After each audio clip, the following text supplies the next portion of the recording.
Dasar umumnya perlombaan itu kan tujuannya untuk mengais bakat-bakat tertentu.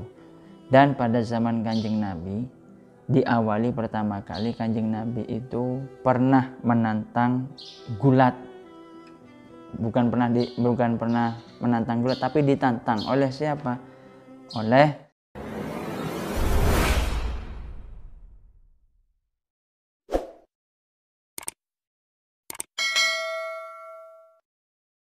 Assalamualaikum warahmatullahi wabarakatuh. Alhamdulillahirabbil alamin. Wassalatu wassalamu ala asrafil anbiya'i wal mursalin. Amma ba'du. Baik, beberapa hari yang lalu saya mendapat chat dari teman dan kawan saya dari Palembang, istilahnya dari Sumatera. Dia menanyakan, Gus, bagaimana hukumnya gulat, istilahnya tinju. Kalau sekarang itu one plate MMA itu loh. Nah, kemudian apakah itu termasuk haram atau bagaimana? Dia menanyakan seperti itu. Lantas kali ini saya jawab. Baik, langsung saja saya ambil keterangan ini dari kitab Hasyiatul Bajuri, karangan Syekh Ibrahim Al-Bajuri, syarah daripada Fathul Qorib Hasyiatul Bajuri. Hasyiatul Bajuri ini kitab-kitab klasik. Kitab klasik yang ada di pesantren yang dipelajari pasti sudah. Kebanyakan Fathul Qorib atau tausiahnya, kemudian disyarahi Hasyiatul Al-Bajuri.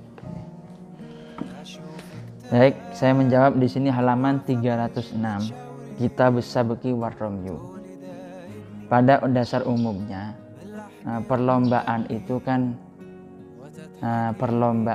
kan tujuannya untuk mengais bakat-bakat tertentu. Dan pada zaman Kanjeng Nabi, diawali pertama kali Kanjeng Nabi itu pernah menantang gulat. Bukan pernah menantang gulat, tapi ditantang oleh siapa? Oleh Rukanah. Nah, Rukanah ini yang mana sangat tidak suka kepada Kanjeng Nabi. Kanjeng Nabi ini orangnya sederhana, istilahnya beliau tidak tinggi, tidak pendek, cuman perawakannya sangat besar, sangat elok sekali, tidak bisa digambarkan kadang-kadang. Nah, Rukanah ini penasaran sehingga ingin menantang duel Kanjeng Nabi. Kemudian dengan syarat penggantian gantinya yaitu kambing satu kepada Kanjeng Nabi. Nah, Kanjeng Nabi tidak mau. Tujuan Kanjeng Nabi mau menerima tantangan Rukanah itu agar supaya Rukanah ini mau masuk Islam. Akhirnya pertandingan pertama terjadi dan Kanjeng Nabi yang menang. Terus bahkan sampai 2 kali, diulang lagi sampai 3 kali. Lalu Rukanah ini heran, kok bisa Nabi ini fisiknya, ya aku lebih tinggi daripada Kanjeng Nabi. Kanjeng Nabi ini tidak terlalu besar, tidak terlalu tinggi, biasa-biasa, tapi kok selalu menang. Maka di awal perjanjian kalau Rukanah ini kalah, maka Rukanah ini istilahnya harus ikut kepada Kanjeng Nabi masuk Islam. Sedangkan kalau Kanjeng Nabi ini tentunya Kanjeng Nabi ini tidak akan kalah gitu. Baik, menyikapi hal tersebut terkait jenis-jenis beberapa lomba itu, lomba ini kan tujuannya untuk mengais bakat dan istilahnya menyemarakkan atau ada yang mensyiarkan Islam, istilahnya seperti lomba tilawah dan lain sebagainya. Dan di sini saya halaman 306, wasairul anwa'il la'abi al khatirati fatahrumu illam taglab as-salamatu wa tahillu an ghalabat as-salamatu wa yajuzu at-tafarruju 'alaiha hina idzin wa yuhillu istiyadul hayat liman ghalaba ala dhannihi salamatuhu minha wa qasada targhibun nas fi i'timadi ma'rifati kama yu'khadhu min kalamin Nawawi. Baik, di sini dikatakan bahwa beberapa jenis lomba, macam-macam lomba yang membahayakan. Contoh seperti kalau sekarang itu tinju itu sebenarnya sama dengan gulat, cuma beda nama. Wayukosu, dan dikiaskan sama seperti khomer. Nah, khomer itu kan kiasan daripada khomer juga adalah semacam seperti sake ataupun tua dan sebagainya. Itu di Quran tidak ada innama tua, tidak ada. Cuma karena memabukkan kullu muskirin haramun, maka itu masuk terhadap kias. Nah, dikiaskan tinju ini ditafsir.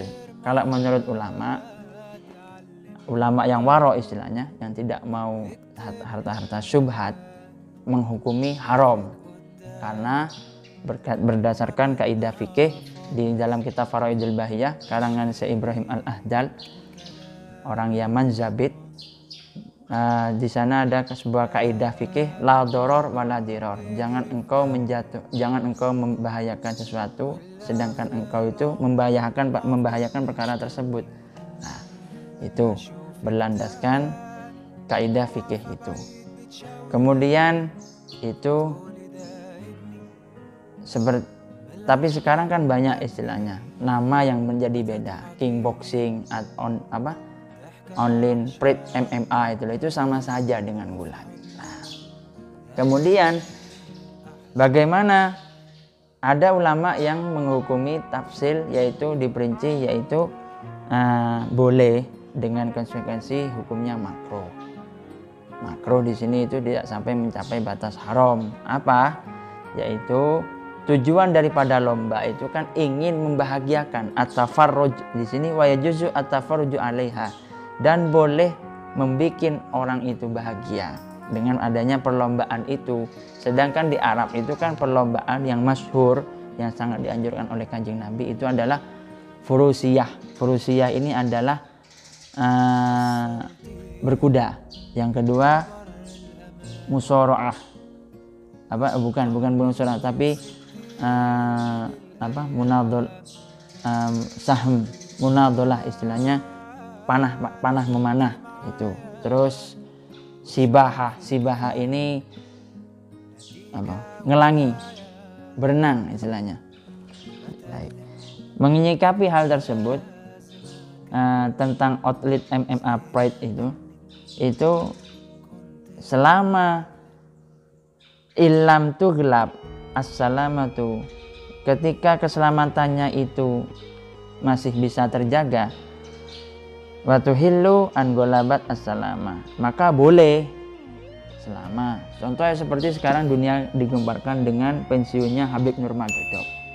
Habib Nurmagomedov itu ya memang seorang muslim, ya orang muslim yang taat beragama. Bahkan beliau menjadi viral karena mengalahkan petarung yang namanya Conor McGregor, itu yang sengaja menghina Islam.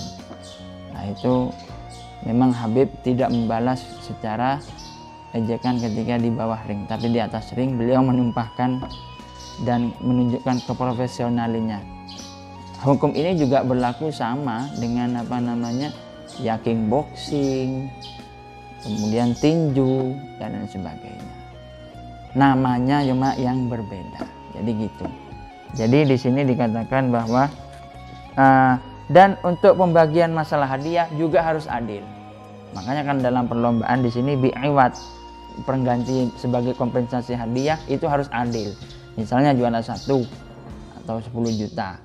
Kemudian juara kedua ya istilahnya 5 juta atau seterusnya. Makanya kan dalam perlombaan itu pasti ada harapan, juara harapan. Nah, yang nggak boleh itu ketika yang kalah itu tidak mendapatkan istilahnya uang lelah, istilahnya begitu. Nah, itu yang dimakruhkan. Sedangkan yang dimubah, istilahnya mubah itu perlombaan yang perlombaan yang juaranya itu sama-sama, walaupun yang nggak juara dengan yang juara itu mendapat hadiah. Ya tentunya yang juara lebih banyak, tapi yang nggak juara ya tentunya mendapatkan juga walaupun itu terkesan sedikit istilahnya. Jadi kemudian kalau permasalahan lomba-lomba di sini banyak itu musoroah, gulat. Kalau gulat itu ya seperti yang saya katakan tadi. Jadi selama tidak membahayakan nyawanya, kalau ulama yang berpendapat haram itu karena ida'un nafsi, menyakiti terhadap dirinya, takut keselamatannya tidak bisa terselamatkan nyawanya. Atau kalau yang istilahnya membolehkan, ini berlandaskan at-tafarruju 'alaiha, membuat orang berbahagia dengan berlomba tersebut. Itu kalau surur, menyenangkan orang istilahnya. Baik, kiranya itu saja yang bisa saya sampaikan. Keterangan ini saya ambil dari kitab Al-Bajuri, Hasyiatul Bajuri, halaman 306 karya Syekh Ibrahim Al-Bajuri. Kiranya itu saja yang bisa saya sampaikan. Kurang lebihnya mohon maaf. Wallahul muwaffiq ila aqwamit thoriq. Wassalamualaikum warahmatullahi wabarakatuh.